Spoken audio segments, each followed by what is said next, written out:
Sürüngen kabal deneyleri, Svaru, Biyoloji 2. Boyutlar ötesi biyoloji. Sırlar. Biyoloji hakkındaki ilk videoda daha önce açıkladığım gibi, biyoloji daha yüksek planlardan üretilir, tüm niyetiyle formunu tezahür ettiren kendi gölgesini yansıtan bilinçtir. En genişletilmiş bakış açısından, ruhani dünya ve maddi dünya yoktur çünkü bu tamamen dualist bir kavramdır. Açıkça her şeyin bir zıtlığa, karşıtlığa, ikiliğe sahip olduğu ve sınırlı bir algının olduğu bir konumdan üretilmiştir.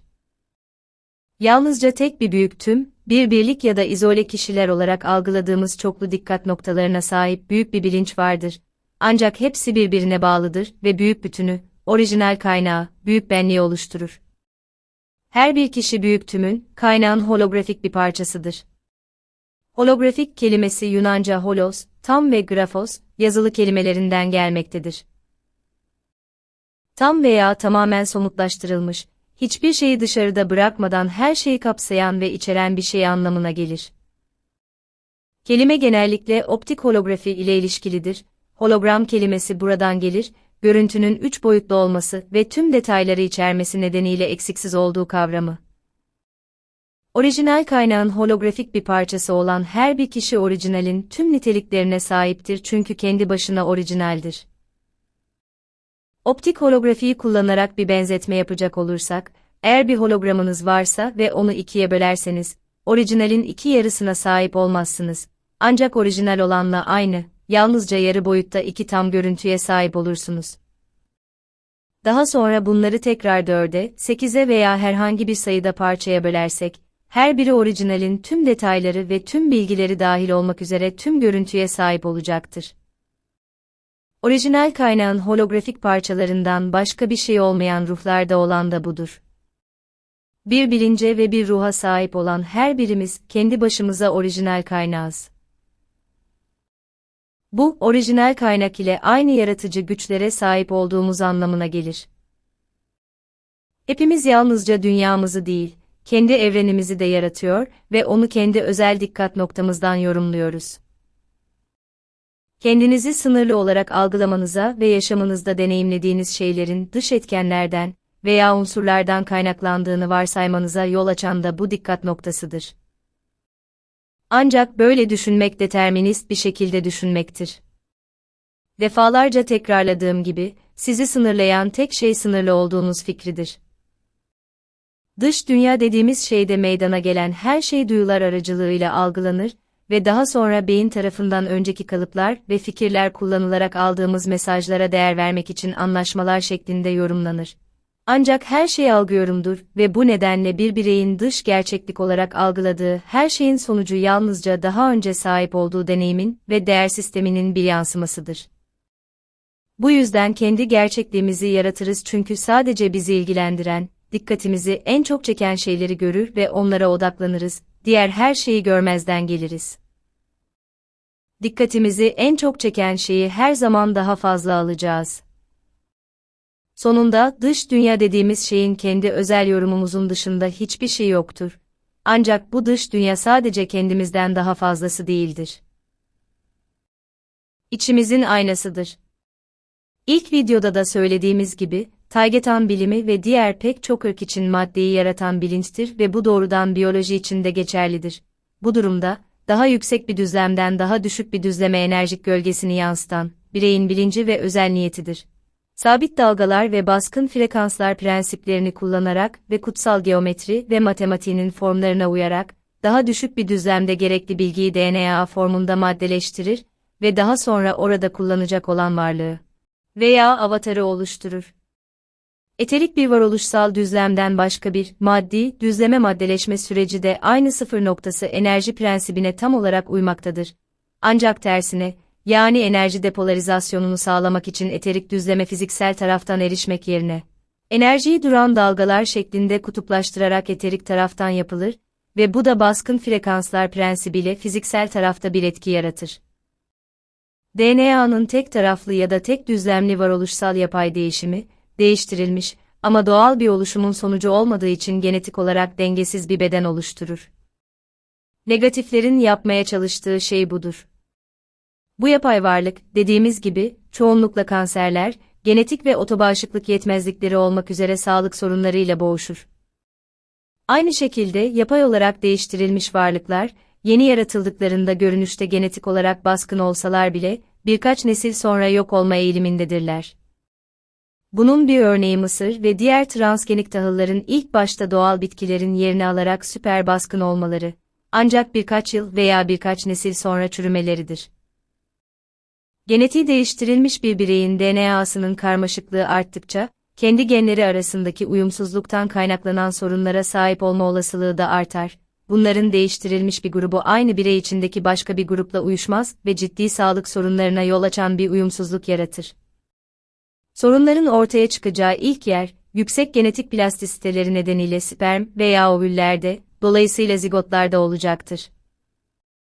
Bu durum, genetik olarak değiştirilmiş bireyler için üreme sırasında özellikle ciddidir. Çünkü gelen ruhun, yapay değişiklikle uyumsuzluğa giren geometrik matematiksel enerjik fraktallar olarak somutlaşan bir ayak izi veya gölgesi vardır. Baskın frekans prensibine göre, sonunda her zaman üstün gelen admatik ayak izi olacaktır. Bunun sonucunda söz konusu birey ya üremeyi başaramaz, ürün kısır olur ya da daha da kötüsü, üretilen ürün sakatlayıcı deformasyonlara sahip olur. En iyi durumda, DNA ayak iziyle değiştirilmiş DNA arasındaki uyumsuzluk genetik hattını sona erdirecek sorunu üretmeden veya oluşturmadan önce bireysel ürün birkaç nesil çoğaltılabilir. Diğer videolarda da belirtildiği gibi, insanoğlunun karmaşık DNA'sı, istilacı bir şekilde değiştirildiğinde hızlı bir şekilde orijinal yapısına geri döner. Bununla sadece izole bireyler ya da genetik varyantlara sahip sınırlı soylar elde edilebilir. Negatiflerin insan DNA'sını kalıcı bir şekilde değiştirmeyi başardıkları tek yol, bireyin algısını sınırlamak ve yönlendirmek için gelişmiş zihinsel kontrolün kullanılması ve istenen genetik değişikliği elde etmek için gerekli genleri açmak veya kapatmak istendiğinde bilinçlerinin ve admalarının manipüle edilmesidir. Bu yöntem etkilidir ve hem pozitif hem de gerici istilacı ırklar tarafından binlerce yıldır kullanılmaktadır. Bu yöntemle ilgili sorun, yalnızca uzun vadeli sonuçlara sahip olması ve ayrıca beklenmedik sonuçlara sahip olması veya başarılı bir şekilde kontrol edilmesi veya tahmin edilmesinin zor olmasıdır. Bu yöntemle ilgili bir başka sorun da genetik olarak yeni bir ırk yaratmayı başaramaması. Ancak orijinal ırkın genomunda zaten mevcut olanlarla sınırlı bir çerçevede hangi genlerin aktive edilip hangilerinin edilmeyeceğini filtrelemeyi veya seçmeyi başarmasıdır. Bu yöntemin, belirli genleri açıp kapatanın duyularıyla dış dünyadan algıladıklarına bağlı olarak bilinç olduğu gerçeğine uyduğunu belirtmek gerekir, çünkü bunlar statik varlıklar olmayıp dinamiktir ve sürekli değişir. Genler tasarım gereği algılara ve bilince yanıt vermek üzere yaratılmıştır. Hem dünyadaki hükümetin arkasındaki hükümet için çalışan kabal genetikçileri, hem de birçok gerici ırk, genetik mühendisliği yaratımlarının DNA değişimini yansıtmak için ruhun veya admanın kullanıldığı süreci hızlandırmakla ilgilenmektedir. Önce kendi amaçlarına uygun bir varlık yaratmaya çalışırlar, bu bir klon, melez, kimera ya da savaş için geliştirilmiş niteliklere sahip bir süper asker olabilir ve daha sonra bir adma ya da ruhu yapay olarak değiştirerek yarattıkları varlıkla enerjik olarak uyumlu ya da aynı frekansta olmasını sağlarlar. Böylece yeni bir tür ya da en azından kalıcı ve tekrarlanabilir bir genetik değişiklik elde edebilmek için genetik değişiklikleri sağlamlaştırır ya da mühürlerler. Bu çeşitli şekillerde denenmektedir. En yaygın olanı, ruhun admasını ya da sinyalini izole etmeyi başarmaktır. Çünkü bu lokalize ya da ayrı bir şey değil, enerjik boyutlar arası konteyner pil gibi sofistike bir süptil frekans aygıtı vasıtasıyla orijinal kaynağının bir sinyalidir. Bu, gelişmiş bilgisayarlar tarafından kontrol edilen bir dizi deneyimin, bireyi yaşamayı arzulamaya ya da daha önce yapay olarak yaratılmış özne olmayı deneyimlemeye yönlendirmek için dayatıldığı sıfır noktası enerjisi ilkelerine dayanmaktadır. Adma geri çekilmez ya da kaçmaya çalışmaz çünkü kendisiyle tutarlı bir frekanstadır. Bu da sizi fiziksellik ya da enkarnasyon içinde olduğunuza inandırır. Size bir bedeniniz olsaydı ne olacağına çok benzer bir deneyim yaşatır. Bu durumda çıkarıldığı beden, ancak yapay bir cihazın ya da kabın içindedir. Bu şekilde, aynı istasyona ayarlanmış birkaç radyonun aynı müziği çalması gibi, kaynaktan aynı sinyali alırken, aynı adma frekans anlaşmasına sahip birden fazla yapay konteynere sahip olarak admayı çoğaltmak veya kopyalamak da mümkündür. Yukarıda belirtilenlerin bir varyantı olarak, yeni biyolojik varlığa bir dizi elektromanyetik frekans yapay olarak empoze edilecek ve bu varlık tıbbi bir koza içinde tutularak simülasyon ile gerçek yaşam arasında ayrım yapamayan adma bireyin algı ve değerler sistemini değiştiren uzun bir dizi yapay olarak yaratılmış. Bilgisayar kontrollü deneyime tabi tutulacaktır. Bilgisayarlar tarafından kontrol edilen bu özel elektromanyetik frekanslar, genetikçiler tarafından istenen görüntüleri ve deneyim dizilerini yapay olarak beyne yansıtır ve cep telefonu kuleleri tarafından iletilirken nüfusu kontrol etmek için zaten kullanılan teknolojinin aynısıdır. Şimdi, belirli bir proje için aranan frekansa, benzer bir frekansa sahip olan admaları bulmak için insanlar, kelimenin tam anlamıyla bir kişinin ışık veya aura frekanslarını okuyan gelişmiş bir lazer spektrometresi kullanılarak taranmaktadır. Sonuç, bir tabloya veya önceden yazılmış bir programa bağlı olarak sonuçları verecek olan bir bilgisayar aracılığıyla filtrelenir. Bu işlem, birkaç yüz ışık yılı uzaklıktaki bir yıldızın kimyasal bileşimini okumak için kullanılan yöntemle tamamen aynı şekilde yapılır. Bu adma okuma lazer spektrometreleri, çoğunlukla FLIR sistemlerinde ya da İngilizce kısaltmasıyla Front Looking Infrared'de, birçok işaretlenmemiş siyah helikopter, sabit kanatlı uçak ve insansız hava aracı gibi donanımlı uçaklarda bulunur. Ayrıca cep telefonu büyüklüğünde küçük taşınabilir ünitelere sahip oldukları da bilinmektedir. FLIR sistemleri söz konusu olduğunda, hedefe yakın olduklarında bir lazere ihtiyaç duymazlar. Tüm FLIR sistemleri bu özelliğe sahip değildir. Sadece bu amaç için tasarlanmış veya donatılmış olanlar bu özelliğe sahiptir. Bu sistem aynı zamanda bir insanın içinde yaşayan dünya dışı ruhları veya yıldız tohumlarını tespit etmeye de yarar. Ve bununla sonucu bir veri tabanıyla karşılaştırarak yayılan ışığın frekansına bağlı olarak yıldız kökenini oldukça doğru bir şekilde belirleyebilirsiniz. Kontrolörler, hükümetlerin arkasındaki kabal, insan olarak ya da bir insan bedeni kullanarak sızmış yıldız tohumları ya da dünya dışı varlıklar hakkında ayrıntılı bilgi içeren geniş bir veri tabanına sahiptir. Kim oldukları, nerede oldukları ve hangi ırktan oldukları. Gündemleriyle yeterince uyuşan bir adma bulduktan sonra, deneyler ve genetik gündemler için kullanılmak üzere kaçırılacaktır. Adma sıklığı doğrudan bireyin genetiğiyle ilgili olduğundan, genetik değişiklikleri gerçekleştirenler tarafından belirli bir özelliğe veya özgürlüğe tekrar ihtiyaç duyulursa, kendileri için yararlı olan ilginç özgül nitelikleri paylaşan belirli bir bireyi veya genetik olarak ilişkili bir aile soyunu tekrar kaçıracaklardır. Sürüngen ruhları barındırmak için gerekli olan genetik hat buna bir örnektir. Tüm kaçırılmalar aynı nedenlerle gerçekleşmez, bir bireyin, ailenin ya da bir grup insanın kaçırılabileceği ya da tekrar kaçırılabileceği pek çok neden vardır. Bu yeni bir olgu da değildir. Çünkü hem dünyada hem de DNA'ya dayalı biyolojik yaşamın olduğu diğer tüm gezegenlerde zamanın başlangıcından beri görülmektedir. Bunun nedeni çok sayıda ırkın yaşamlarını galaksinin dört bir yanına yerleştirmiş olması ve aşılarının nasıl ilerlediğini görmek için sürekli geri dönmeleridir. Tam olarak aynı türler, o türün doğru bir şekilde çoğalması ve gelişmesi için gerekli şartları karşıladıkları sürece birden fazla gezegende bulunur. Birçok gezegen aynı türleri paylaşır, ancak bunlardan bazıları bir gezegende bulunurken diğerinde bulunmayabilir. Sadece tek bir gezegende bulunan bir tür bulmak nadirdir. Bir veya daha fazlasında bulunurken diğerlerinde bulunmayabilir.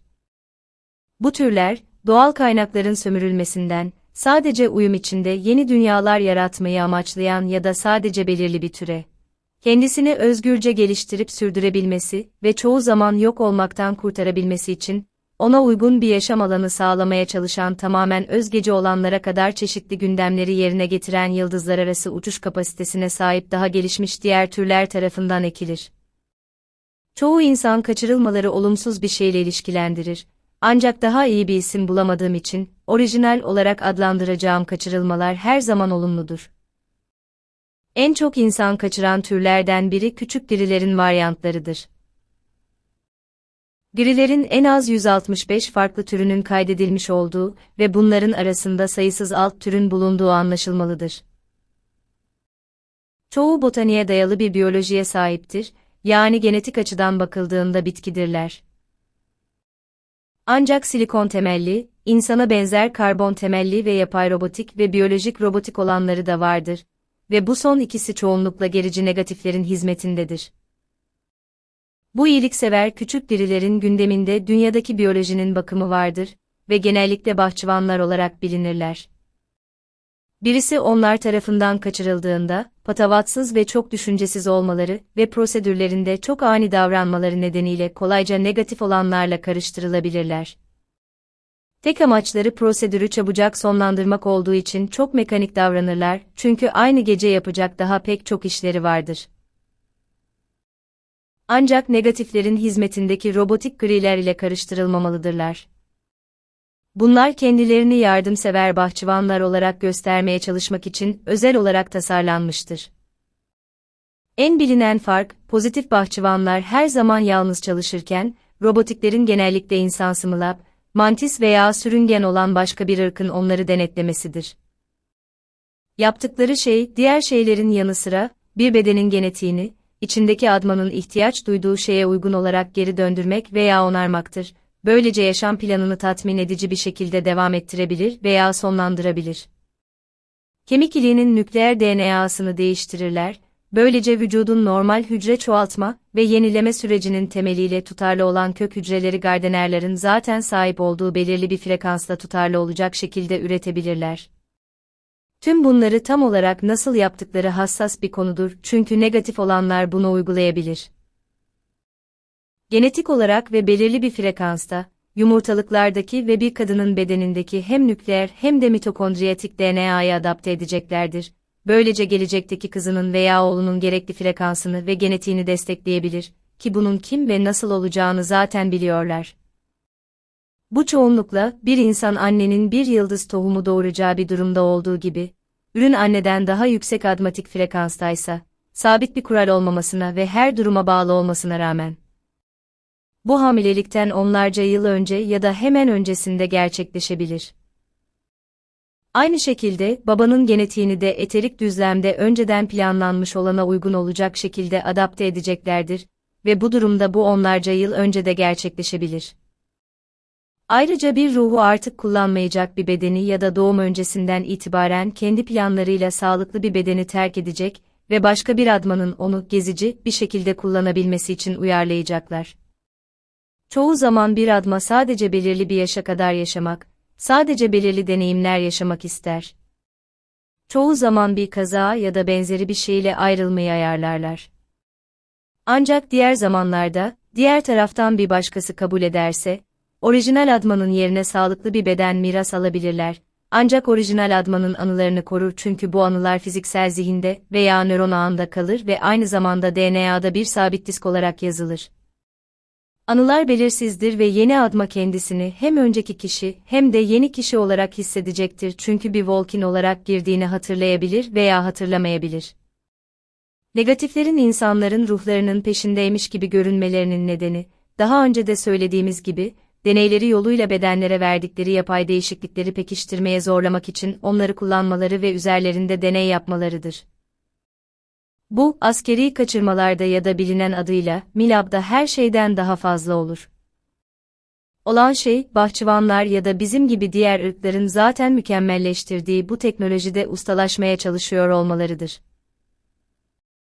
Bilmedikleri şey, bir sınır olduğu ve bu sınırın hiçbir şekilde değiştirilemeyeceği ve ruhun kendisi ve kaynak tarafından dayatıldığıdır. Tanrı'yı oynamanın ve böylece pek çok organizmayı değiştirmenin bir anlamı yoktur, çünkü her zaman çıkmaz sokaklara girerler, birkaç nesil içinde soyları tükenir. Kaynak ne yaptığını ve bunu neden yaptığını bilir ve kendini nasıl koruyacağını da bilir, çünkü tüm bilinçlerin birleşimi olarak bilgedir. Amaçları için mükemmel, köle ırklar yaratmaya çalışan gerici ve acımasız deneyleri önlemek için zaten kendini savunma mekanizmalarına sahiptir. Zaman yoktur, en genişlemiş perspektiften bakıldığında, her şey zaten vardır, bu nedenle gerici olanların denediği, kendi içlerinde kaynağının veya orijinal benliğin parçası olan her şey zaten öngörülmüştür. Ruh olmadan genlerde doğru bir temel yoktur. Bu yüzden onlar da ruhu değiştirmenin ya da kendi amaçları doğrultusunda kullanmak üzere manipüle etmenin bir yolunu bulmak isterler. Yani ruh düzeyinde genetik mühendisliği. Liran genetiğine dayanan insan veya insansı ırklar açısından bakıldığında iki sınıf vardır. Birincil olanlar, doğrudan orijinal kaynaktan tezahür ettiği kabul edilenlerdir. İkincil olanlar ise birincil olanın yapay olarak değiştirilmesi sonucu ortaya çıkanlardır.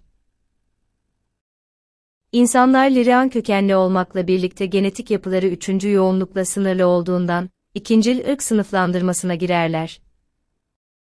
Burada bir kez daha vurgulamalıyım ki, algılanacak yoğunluğu belirleyen şey bireyin bilinç düzeyi olduğu için, kendi genlerinin aktivasyonunu da belirleyecektir. İnsan ırkı hem yapay olarak empoze edilen frekanslarla hem de bilinç algısıyla üçüncü yoğunlukla sınırlı olduğu için, DNA'sı sınırlı ama yine de tamdır. Ancak bir kişi üçüncü yoğunluğu sınırlayan Van Allen bandlarını geçtiği ve kısa bir süre içinde beşinci yoğunluğa geçtiği anda, ait olduğu birincil Liran ırkının tüm niteliklerini ve özelliklerini kazandıran tüm DNA'larını kaçınılmaz olarak aktive edecektir. Matrix ve dayatılan frekans olarak 3D, Matrix ile ilgili videolarda zaten ortaya konan birçok faktör tarafından hızla zayıflatılıyor. Ancak bu yetmezmiş gibi, bu Güneş sisteminin bulunduğu galaksinin tüm kadranı frekansta yükseliyor, böylece insan ırkının 5. yoğunluğa yükselmesi kaçınılmaz olacaktır. Yukarıda ifade ettiklerimle birlikte, bakış açısına göre iyi ya da kötü olarak algılanabilecek bir uyarıda bulunmalıyım. Bireysel ve kolektif bilincin uyanışı, frekansın 3. yoğunluktan 5. yoğunluğa amansız yükselişi, insan ırkını yüzlerce, hatta binlerce yıldır tanımlayan tüm değerlerin ve özelliklerin solmasını ya da yok olmasını beraberinde getirecektir. Etraflarında gerçekten neler olup bittiğinin farkında olarak, 5. yoğunlukta işlev görerek ve genlerini 2 iplikçik 22, 23 kromozomdan 12 iplikçik 24 kromozomdan oluşan orijinal bir sisteme aktive ederek, insan ırkı artık böyle düşünülemez. Onlar 3. yoğunlukta ve bu matrix içinde kaldıkları sürece ırkınız galakside tek olarak kalacak, dışarı çıktığında ise artık olmayacaktır. Bu açıdan bakıldığında, bugün tanık olduğunuz olaylar gerçekten de insan ırkının sonudur. Dünyada yaşamın varlığını açıklamak için sadece iki teori bilinmektedir. Birinci, canlılarda dahil olmak üzere her şeyin her şeye gücü yeten yüce bir varlık tarafından yaratıldığını savunan yaratılışçılık. Bu sadece dayatılan değerler sistemi tarafından desteklenmektedir. İkinci, evrimcilik, yaşamın çok uzun bir zaman içinde doğal seçilim yoluyla oluştuğunu savunur. Doğal seçilim yalnızca sınırlı bir şekilde işler, bu yöntemle en uygun olanın hayatta kalması ilkesi aracılığıyla bir türün belirli fiziksel özelliklerini filtreleyebilir ve değiştirebilir. Ayrıca gerileyici ve baskın genlerin uygulanması veya gözlemlenmesi yoluyla bunlara sahip olan bireyleri birleştirerek istenen özellikleri yapay olarak seçmek için de kullanılır. Örneğin, dünya üzerindeki farklı köpek ırkları bu şekilde yaratılmıştır. Ancak hepsi köpektir ve hala aynı türdürler. Doğal seçilim kendi başına başka bir türden yeni bir tür yaratamaz çünkü sadece koşullara göre bazı bireyleri diğerlerinden ayıran çevresel bir faktördür. Bu koşullar bireyin deneyimini algısını değiştiren faktörler olduğundan, doğal seçilim yeni bir varlığın ya da türün oluşumuyla ilgilidir. Ancak mutasyon yoluyla değil, bir kez daha yaratıcı bir bilincin müdahalesiyle, ancak tek başına yeni bir tür oluşturmaz. Köpek köpektir, kedi kedidir, maymun maymundur ve insan da insandır. Charles Darwin'in ilk kez 1859 yılında yayınlanan, doğal seçilim yoluyla türlerin kökeni ya da yaşam mücadelesinde tercih edilen ırkların korunması, adlı eseri, ilk bakışta çok ikna edici ve mantıklı bir teoridir. Ancak insanların türleri ve uzun vadeli gelişimini gözlemleme konusundaki yetersizliğini istismar eder ve insan bilimi tarafından ampirik olarak gözlemlenebilen dış gerçekliği yansıtmaz. Çünkü onu destekleyecek tek bir kanıt yoktur, geçiş fosili yoktur. Bu da onu insan nüfusunun kanıtlanmış bir bilimsel gerçek olarak kabul ederek inanmaya zorlandığı başka bir dayatılmış teori haline getirir. Charles Darwin 33. dereceden bir Mason ve Kraliyet Cemiyeti üyesiydi. Çalışmaları, kontrolcü kabalın yalanlarını ifşa edebilecek kendi teorilerini formüle etmekte olan günün diğer doğa bilimcilerini kontrol etme ve susturma gündemiyle dayatılmıştır. Taygeta'nın inanç sistemi, sanatı, ruhaniliği, felsefesi ve bilimi için, hepsi birlikte aynıdır, fiziksel bir dünya ve ayrı bir ruhani dünya olmadığı kabul edilir ve gözlemlenir. Ayrı varoluşsal düzlemlerin olmadığı, aksine her şeyin her bir bireyin bilincin algısının sınırlarına dayandığı ve bunun içinde yaşadıkları düzlemi belirlediği de kabul edilmektedir. Yukarıda ve diğer çalışmalarda varoluşsal düzlemlerden ayrı olarak bahsediliyorsa, bu sadece kavramın anlaşılmasını kolaylaştırmak içindir. Farkındalık arttıkça birey daha fazla şeyin farkına varır, daha fazla şeyi algılar, dolayısıyla giderek daha yüksek düzlemlerin farkına varır, çünkü bunlar her zaman karmaşıklık içinde büyür. Bilinç düzeyi hangi düzlemi algılayabileceğinizi ve nerede olacağınızı belirler. Fiziksel bir dünya olmadığı, her şeyin bir bilinçte somutlaşmış bir fikir olduğu kabul edilir. Fiziksel dünya, tüm varoluşsal düzlemlerin bir arada bulunduğu ve aynı zamanda orijinal kaynağı, büyük benliği oluşturan birbirine bağlı büyük bir bütünün yalnızca bir parçasıdır.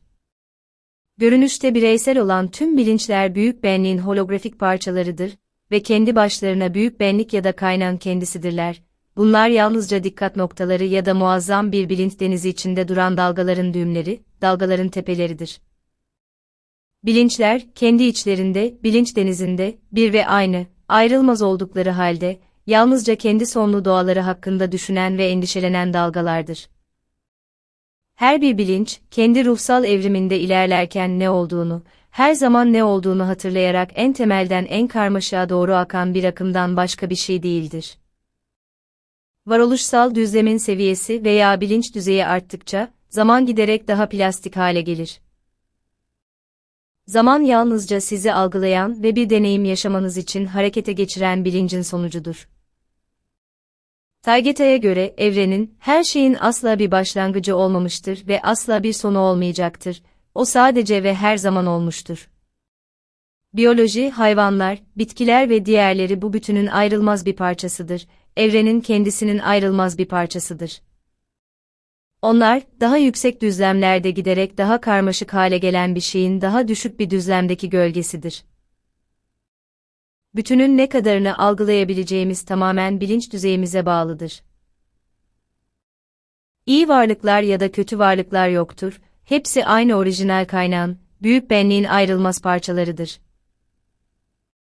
İyi ve kötü yalnızca bakış açılarıdır, dualiteyi algılamanın zıtlığıdır ve büyük bütünün holografik parçaları olarak şu veya bu anda deneyimlediğimiz şeye dayalı algılardır.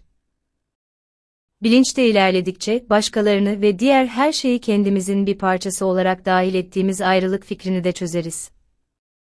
Olumsuz olmak ya da fikirlere, gündemlere ya da gerici ve yıkıcı davranışlara sahip olmak, her şeyi bütünleştiren büyük ben ilkesine aykırıdır, çünkü bilinçte büyüyerek dualite çözülür. Yalnızca olumlu olan hüküm sürer, sevgi, her şeyin kendisinin bir parçası olarak bütünleşmesi. Kişi bilinç düzeyinde ilerledikçe ve her şeyi, özellikle de diğer kişileri ve varlıkları kendisinin bir parçası olarak bilinçle birleştirip bütünleştirdikçe, bireysellik kaybolmaz, sadece genişler, çünkü sonunda her bilinç holografik bir şekilde büyük ben veya her zaman var olan orijinal kaynak olarak algılanacaktır. Bununla birlikte, şu anki seviyemizden, mevcut konumumuzdan donanımlı olmadığımız için, hepsini anlayamayacağımızın farkındayız. Ancak durmak bilmeyen bilgi arayışımız bize her zaman öğrenecek daha fazla şey verecek ve eve dönüş yolumuzu ararken giderek karmaşıklaşan şeyleri anlamaya çalışmamız için bizi her zaman zorlayacaktır. Vay canına, bu makalede oldukça yoğun konulara değinmişsiniz. Çok teşekkür ederim, bazı şeylerden şüpheleniyordum ve diğerleri benim için yeniydi. Örneğin bir noktada, admatik bileşeni ayarlamadan DNA'yı değiştirmenin nasıl başarısızlıklara, hastalıklara vesaire yol açtığını açıklıyordunuz.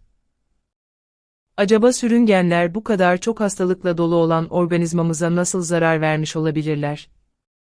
Çünkü anladığım kadarıyla bizi önce genetik olarak değiştirmeyi denediler Sonra pek başarılı olamayınca zihinsel manipülasyon yoluyla değiştirmeye başvurdular ama belki de sonuçlar değişmedi. Hastalanmamız, çok erken ölmemiz gibi. Hayır, tam olarak değil ama yaklaştın. Sürüngenler sadece zihin kontrolü kullanarak DNA'nıza zarar verdiler. Sorun şu ki buradaki tek oyuncu onlar değil. Başka bir kısım daha var. DNA'yı çok ama çok gelişmiş nitelikteki skaler frekans teknolojisiyle doğrudan değiştiren ve zarar veren Black Goo. Bu konuyu şu anda Biyoloji 4'te ele alıyor ve yazıyorum. Anlıyorum. Hangi ırk tarafından kullanılıyor? Yukarıdan, daha yüksek alemlerden geliyor, tam olarak tespit etmek zor. Ancak bilimimiz onu tasarlayanın bir ırk olmadığını, Go'nun kendisinin bir ırk olduğunu belirledi. Ve bir gezegenden kan olarak yayılıyor. Yani, gezegensel enerji, canlı organizma gibi gezegen. Ve dünyadan değil. Dünyayı tarihte 2 kez istila etti. 80.000 yıl öncesinde ve daha sonra 12.500 yıl önce Tiamat gezegeninin yok edilmesi sırasında. Harmonik izlenimi tezahürü taklit eder, bu yüzden olmadığı halde kaynak gibi görünür. Bu yüzden bu kadar tehlikelidir.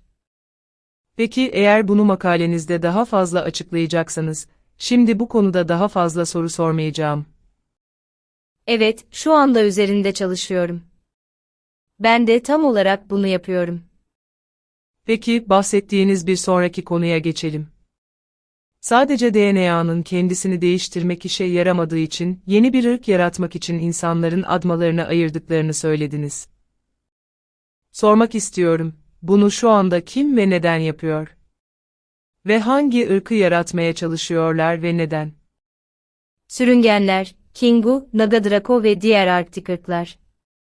Maitre, uzun griler ve Malakak'ın, uzun beyazlar, bazı fraksiyonları.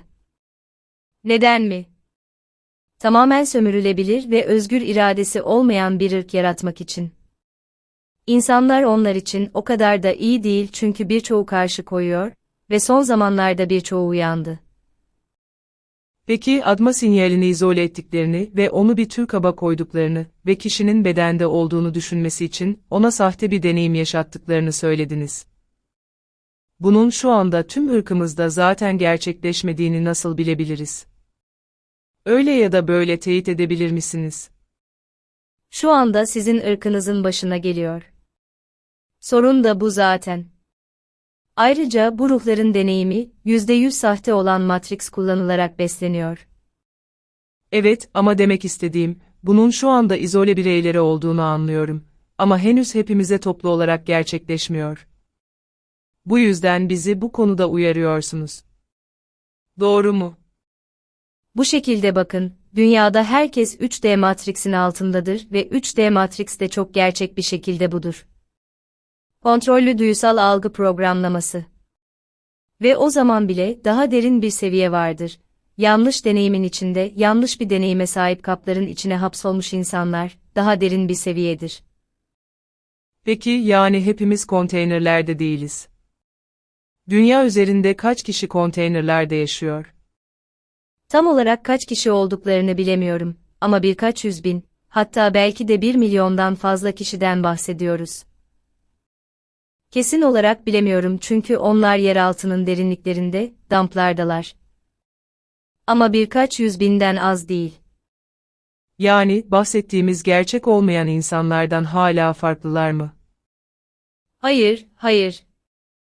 Bunların hepsi gerçek insanlar çünkü onlar kaynaktan gelen ve orada hapsolmuş sinyallerdir. Gerçek olmayan insanların tuzağa düşecek bir sinyali yoktur. Bir kişi bunlardan biri olup olmadığını nasıl bilebilir? Bilemezsiniz ya da bu derin bir içsel bilgidir. Ya da başka bir dünya dışı fraksiyonu, benimki gibi, size söyleyebilir. Sorun şu ki, zaten 3D sahte Matrix'in içinde olmakla da çatışmaya giriyor. Kısacası, bunu bilmek kolay değildir. Sonunda kapana kısılmış ruhun bakış açısından, bu sadece başka bir deneyimdir, bir bedene sahip olmaktan farklı değildir. Beden kap olarak aynı şeyi yapar, yine başka bir kaptır. Çünkü ruh için gerçek olan şey deneyimdir. Peki ama onların deneyimleri nasıl sahte oluyor ve onlara dayatılıyor? Eğer burada benimle aynı dünyayı paylaşıyorlarsa, Kolay öyle değiller, bir seviye aşağıdalar, kendi dünyalarında. Sizinle birlikte değiller. yakınımda değiller mi? Neredeler? Yer altında bir kavanozun içinde. Bu 3D Matrix'ten tamamen farklı bir dizi veya dinamiktir. Kaplara hapsolmuş pek çok ruhun içinde bulunduğunuz 3D Matrix'te olmak gibi bir deneyime sahip olacağını varsaysam bile, deneyimde örtüşmezler. Anlıyorum, vay canına. Peki admaları nasıl alınıyor? Görünüşe göre insanları kaçırıp atmayı bir konteynere koyuyorlar. Genellikle küçük çocuklara yapılır.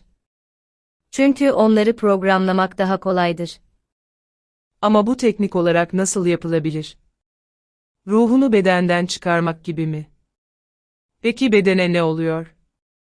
Orijinal biyolojik bedenle aynı frekansa sahip bir kapla yapılır. Bu teknik bir cihazdır. Beden kabın içine yerleştirilir ve duyusal yoksunluk altına alınır. Bedeni çıkarırlar ve ruh hala bir bedene sahip olduğunu düşünerek orada kalır. Ruh büyük bir acı ya da stres altında bedeni terk eder. İlk işkenceden kurtulduğunu düşünmesini sağlayan kabın içine geri çekilir. Ayrıca bedene ruhu geri çeken yüksek dozda cıva verilir çünkü bu özellikle küçük çocuklar için çok acı vericidir.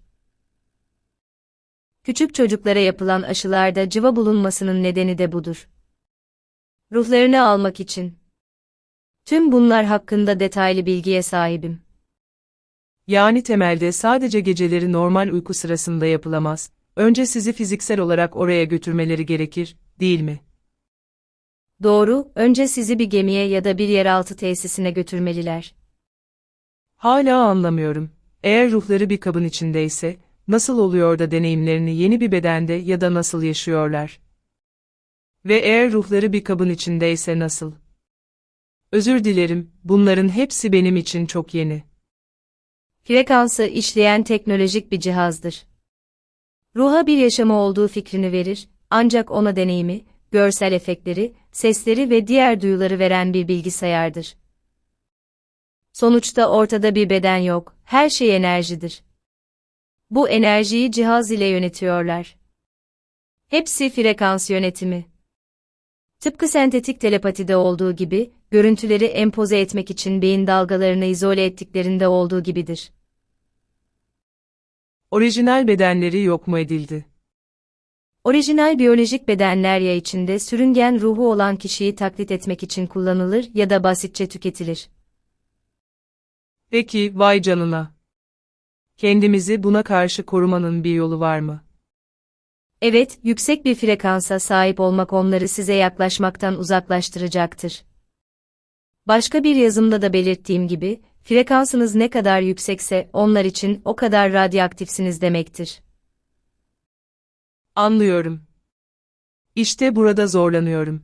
Bir şeyi görmüyorsam ya da bir şeye inanmıyorsam, o şeyin benim dünyamda olmadığını söylediğinizi hatırlıyor musunuz? Yani, bir çocuğum olduğunu düşünün. Bahsettiğimiz bu şeyler benim dünyamda yok. Onlar hakkında hiçbir fikrim yoktu.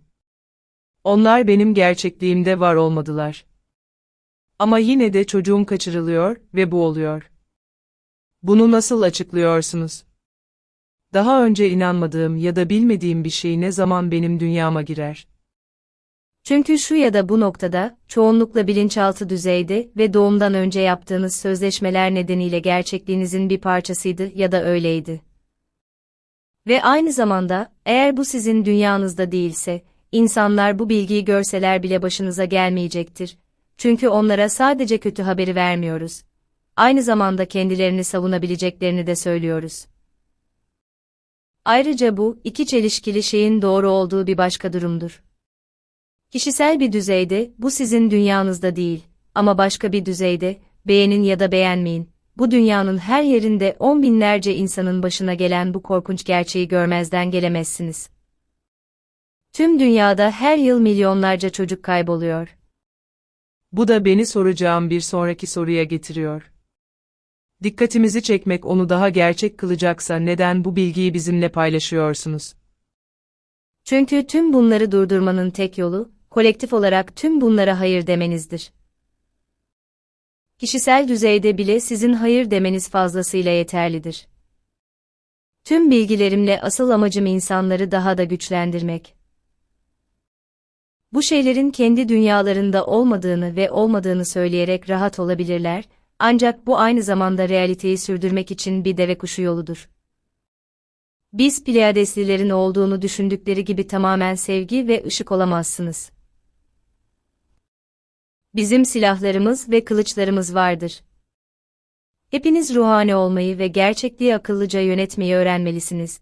Ama aynı zamanda ne zaman ve nasıl ısıracağınızı da öğrenmelisiniz. Ancak insanlar gerçekleri bilmezlerse hiçbir şey yapamazlar. Evet, çok önemli. Ayrıca yıldız tohumlarını aradıklarından ya da çoktan kaydettiklerinden de bahsettiniz. Endişelenmeli miyim? Bunu gerçekten bilmek istiyor musun? Elbette. Bir RH negatif olarak özellikle hedef alınıyorsunuz. Yine de doğal yüksek frekansınız sizi koruyan bir yenilmezlik enerji giysisi gibi hizmet ediyor. Bu saçmalık değil, işin gerçeğidir. Ve korku onların en çok kullandığı silahtır. Eğer korkusuzsanız, Matrix'te yenilmezsiniz ve bu kelimenin tam anlamıyla böyledir. Ama ne için hedef alındım? Beni konteynere koymak için mi? Bir kabın içine yerleştirilemezsiniz çünkü kap, frekansta yalnızca yaratıcısının gidebildiği kadar yükseğe çıkar, mantıksal olarak. Eğer yukarıdaysanız, o zaman basitçe konteynerden geri çekilirsiniz. Ve zaten hiçbir zaman kendinizi bir kabın içinde bulacak kadar ileri gitmemiş olursunuz. Bu yüzden önce ruhun frekansını düşürmeleri gerekir ki konteynere yerleştirilebilsin veya hasat edilebilsin. Vay canına, söyledikleriniz çok önemli. Ve bunun yanı sıra söylemeliyim ki ben korkmuyorum. Neden bilmiyorum ama korkmuyorum. Beni alamazlar. Bunu biliyorum. O zaman yapamazlar. Bu kadar basit. Eğer insanlar bunu bilseydi dünya cennet olurdu. Tamam, şimdi tüm bunlarla ilgili son soru ve daha olumlu ve daha hafif bir şeyle bitirelim. 5D geçişinin kaçınılmaz olduğundan bahsettiniz. Ve insan ırkının artık eskisi gibi olmayacağından. Bu bizim bildiğimiz şekliyle insan ırkının sonudur. Tarih vermediğinizi biliyorum. Ama bunun ne zaman gerçekleşebileceğine dair herhangi bir öngörü var mı? Örneğin bu hayatta bunu görebilecek kadar yaşayacak mıyım? Aşağı yukarı 2025 yılında. Gerçekten mi? Biraz daha önce, biraz daha sonra, bu birden fazla zaman çizelgesiyle ilgilidir. Bu yüzden tarih vermeye katılmıyorum. Ama demek istediğim, tüm sahte insanlar yok olacak, hepiniz aşağı ineceksiniz, para vesaire olmayacak. Evet. Evet, vay canına. Ve hızlı bir soru daha, tüm olumlu iyi insanlara ne olacak, ama bunların hiçbiri hakkında hiçbir fikri olmayanlara. Onlar da bunu deneyimleyebilecekler mi ki biz de onlara söyleyebilelim. Ben size söylemiştim mi diyeceğiz. Yoksa kendi zaman çizelgelerine girecekler ve sanki onlar ortadan kaybolmuş, biz de onlara ulaşmış gibi mi olacağız? Onlara bunu söyleyebilmeyi çok isterdim, ben size söylemiştim diye. Her şeyin ötesinde, tüm son sorularınızın cevabı basit ve doğrudur. Her insan kendi başına bir zaman çizgisi ve paralel bir gerçekliktir. Bu nedenle tarihler, yükseliş ve diğer her şey kişisel bir şekilde gerçekleşecektir. Yine de, bu zaman çizgileri bazen paylaşılan bir gerçeklik olarak görülebilecek kadar yakın olduğundan, o zaman peki, ben sana söylemiştim, diyebilirsiniz. Harika. Bunu yapmayı çok istiyorum. O zaman yapacaksın. Buradaki pek çoğumuz da istiyoruz. Bak bak, biz deli değildik gördünüz mü diye. Biliyorum, ben de öyle. Beni de sayın. Bunun gerçekleşeceğini gerçekten umuyorum. O zamana kadar orada olacağını düşünüyor musun? Bilmiyorum, sanırım orada olacağım. Evde geri dönecek bir şeyim yok. Burada kalıp yardım etmeyi tercih ederim. Ben demiştim, diyebileceğin pek çok şey gerçekleşecek.